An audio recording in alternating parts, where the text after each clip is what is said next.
सुन सुन साहिबा सुन, प्यार की धुन। दोस्तों, आपने बॉलीवुड में कई कहानियां सुनी होगी, लेकिन आज हम आपको बताने जा रहे हैं उस अदाकारा की दास्तान जिसने पर्दे पर मासूमियत से सबका दिल जीता। क्या हुआ साहब, अब बोलो, कौन कांप रहा है? लेकिन असल जिंदगी में उसे झेलनी पड़ी ऐसी बदनामी जिससे निकल पाना नामुमकिन था।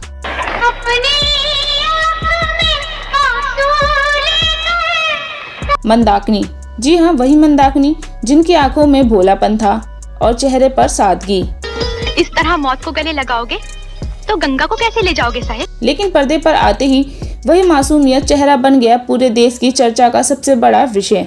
मेरे ही पास तुझे आना है, तेरे ही साथ मुझे जाना है। क्योंकि राज कपूर जैसे दिग्गज फिल्म मेकर ने उन्हें कैमरे के सामने उतार दिया उस हालत में जहां उनके कपड़े उतरवाए गए और करोड़ों दर्शकों ने देखा वो सीन जिससे हर कोई हिलकर रह गया। मैं जब तुम्हें देखती हूँ मेरे अंदर से हाय निकलती है, औरत की हाय तो लोहे को भस्म कर देती। लोग कहते हैं यही पल मंदाकिनी की शोहरत की शुरुआत था, लेकिन सच ये है कि यही पल उनकी बर्बादी का भी पहला कदम था। यूं तो किसी के माथे पे उसके बाप का नाम नहीं लिखा, क्योंकि आगे चलकर इसी अदाकारा का नाम जुड़ा अंडरवर्ल्ड डॉन से, और सिर्फ जुड़ा ही नहीं बल्कि मंदाकिनी पर लगा सबसे बड़ा दाग अंडरवर्ल्ड की रखेल होने का। हमारे यहाँ तन का व्यापार नहीं होता, फिर किसका मन रखने के लिए बेच दिया मुझे यहाँ? आखिर क्यों मंदाकिनी की मासूमियत को कैमरे पर यूं उतार फेंका गया? क्यों एक सुपरहिट फिल्म उनकी जिंदगी की सबसे बड़ी बदनामी बन गई? और कैसे एक भोली भाली लड़की जिसने बॉलीवुड में शोहरत के सपने देखे थे वो बन गई अंडरवर्ल्ड डॉन की रखेल, जिसकी पूरी जानकारी हम आपको वीडियो के आगे पूरी डिटेल में बताएंगे। और इसके साथ साथ हम आपको मंदाकिनी से जुड़ी वो सारी जानकारी भी देने वाले हैं जो आज तक आपको किसी ने नहीं दिया होगा। तो चलिए शुरू करते हैं मंदाकिनी की जिंदगी की वो दास्तान जो किसी फिल्म से कम नहीं। खुशी मेरे दिल को हद से ज्यादा है, तेरे संग जिंदगी बिताने का इरादा। बॉलीवुड अभिनेत्री मंदाकिनी एक ऐसा नाम जो सुनते ही दिमाग में सफेद साड़ी पहने पानी में भीगती हुई लड़की नजर आती हैं। पानी में खुद को समेटे हूँ, बाहों के घेरे में मन के बसेरे में। 80 के दशक की एक्ट्रेस मंदाकिनी ने जहां अपनी बोल्ड और दिलकश अदाओं से लोगों की नींद उड़ा दी थी, अपनी रंगत के जादू से सभी को अपना दीवाना बना लिया था। उनका जन्म 30 जुलाई साल 1963 को उत्तर प्रदेश के मेरठ में हुआ था। जन्म के बाद मंदाकिनी का नाम यास्मीन जोसेफ रखा गया था, जो कि फिल्मों के काम करने के बाद मंदाकिनी में बदल गया। उनका पारिवारिक एंग्लो इंडियन परिवार है। उनके पिता का नाम जोसेफ था, जो सिर्फ एक ब्रिटिश नागरिक थे, और बात मंदाकिनी की मांगी करे तो उनका नाम मुन्नी जोसेफ था। मंदाकिनी बचपन से ही बेहद खूबसूरत थी। उनकी नीली आंखें, आकर्षक कदकाठी, चेहरे पर मासूमियत लोगों को प्रभावित करती थी। इनकी खूबसूरती देखकर लोग अक्सर कहते थे कि ये तो हीरोइन बनेगी। बरसों लोगों की बातें सुनकर मंदाकिनी ने भी अभिनेत्री बनने का सपना सजा लिया, और ऊपर वालों ने उनकी ये ख्वाहिश भी पूरी कर दी।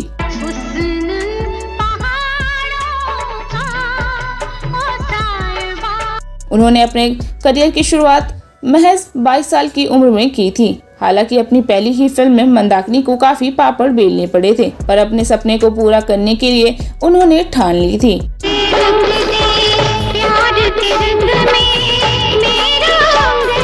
इसी सपने को लेकर मंदाकिनी फिल्म इंडस्ट्री में काम ढूंढने आई। तब मंदाकिनी ने बॉलीवुड इंडस्ट्री के कई बड़े बड़े प्रोड्यूसर्स के लिए ऑडिशन दिए, लेकिन वो एक के बाद एक रिजेक्ट हो गई। फाइनली कई सारे रिजेक्शन के बाद मंदाकिनी के हाथों एक फिल्म लगी। ये फिल्म प्रोड्यूसर और दिनेश बंसल बना रहे थे। मंदाकिनी फिल्म को साइन कर चुकी थी और फिल्म की तैयारी कर रही थी। बस फिल्म की शूटिंग का इंतजार था, मगर ये फिल्म हीरो के कारण अटकी रही।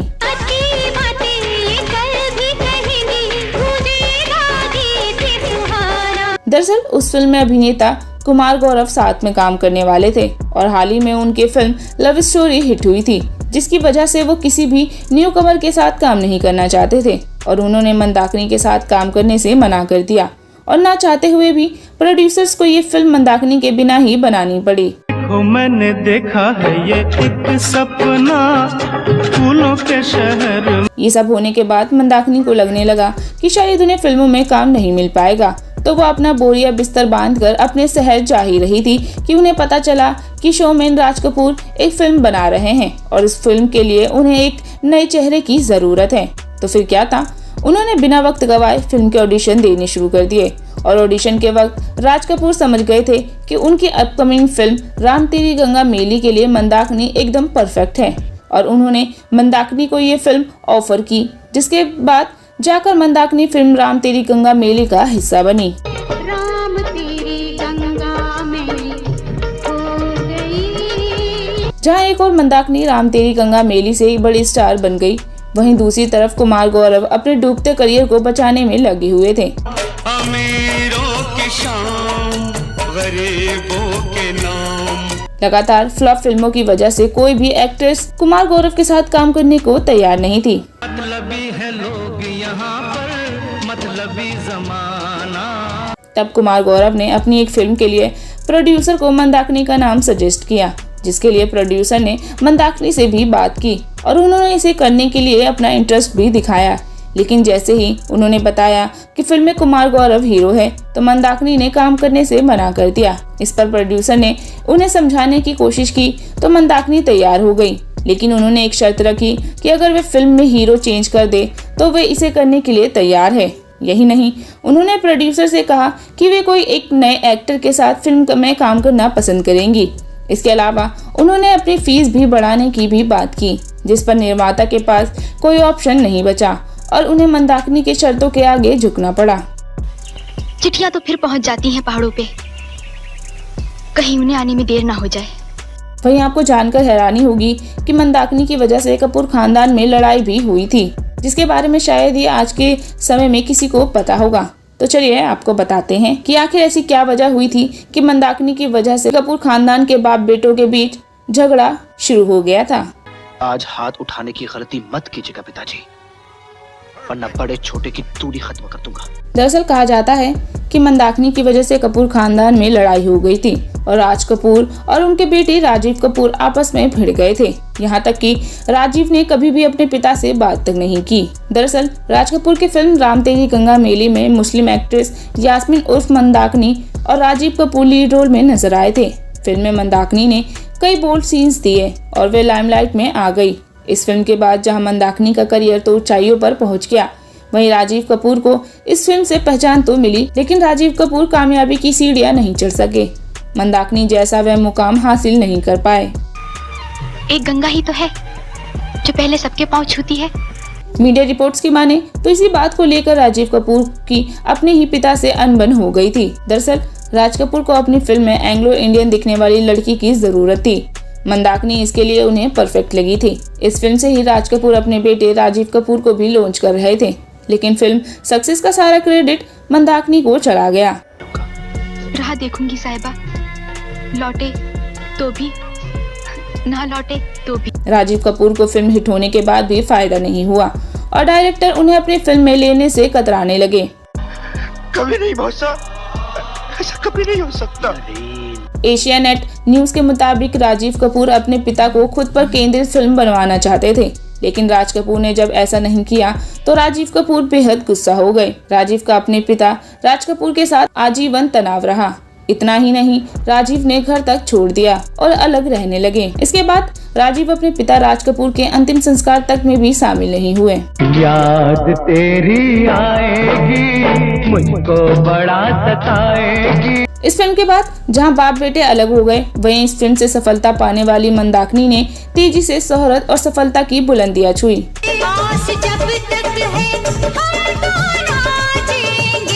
मंदाकिनी के करियर की सबसे बड़ी और महत्वपूर्ण बात यही रही कि उन्होंने शुरुआत बॉलीवुड के शोमैन राज कपूर के निर्देशन में निर्मित फिल्म राम तेरी गंगा मैली से की थी। एक प्रेम दीवानी, एक दर्द दीवानी। साल 1985 में रिलीज हुई इस फिल्म ने काफी धमाल मचाया था। फिल्म के एक दृश्य में मंदाकिनी को पतली सफेद साड़ी में एक झरने के नीचे फिल्माया गया था। इस दृश्य ने रातों रात मंदाकिनी को फेमस बना दिया। मेरे ही पास तुझे आना है, तेरे ही साथ मुझे जाना है। राम तेरी गंगा मैली में एक ब्रेस्ट फीडिंग सीन भी था। ऐसे कई खुले सीन देने के बाद फिल्म की सारी लाइमलाइट मंदाकिनी को मिल गई। इतना गंगा को समझते हो साहिबा? तो ले चलो ना अपनी गंगा को साथ। इस फिल्म ने न केवल बॉक्स ऑफिस पर अच्छी कमाई की थी, बल्कि फिल्म के गाने और फिल्म के सीन्स भी काफी चर्चाओं में रहे। पहाड़ी लोग गरीब जरूर होते हैं साहब, पर चोर नहीं। इस फिल्म के रिलीज ने मंदाकिनी को एक स्टार भी बना दिया था।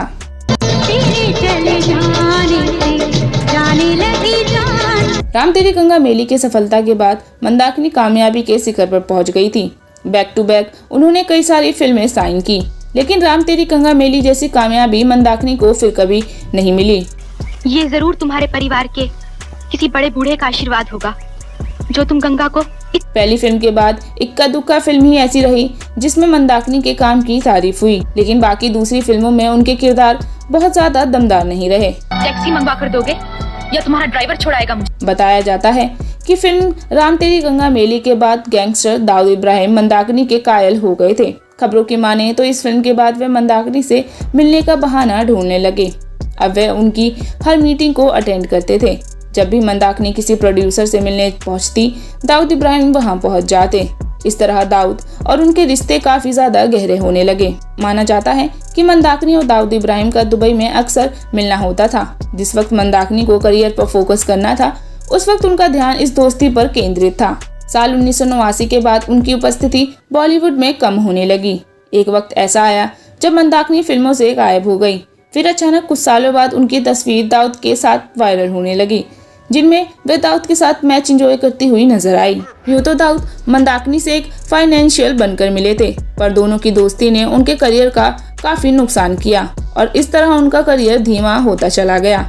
हालांकि दाऊद के साथ अपने रिश्ते को मंदाकिनी ने कभी स्वीकार नहीं किया। बता दें कि दाऊद के साथ नाम जुड़ने के कारण मंदाकिनी को अपनी फिल्मों में लेने से प्रोड्यूसर डायरेक्टर्स डरने लगे थे। कहा यह भी गया कि एक टाइम ऐसा आ गया था जब दाऊद इब्राहिम मंदाकिनी के लिए सब कुछ करने के लिए तैयार हो गए थे।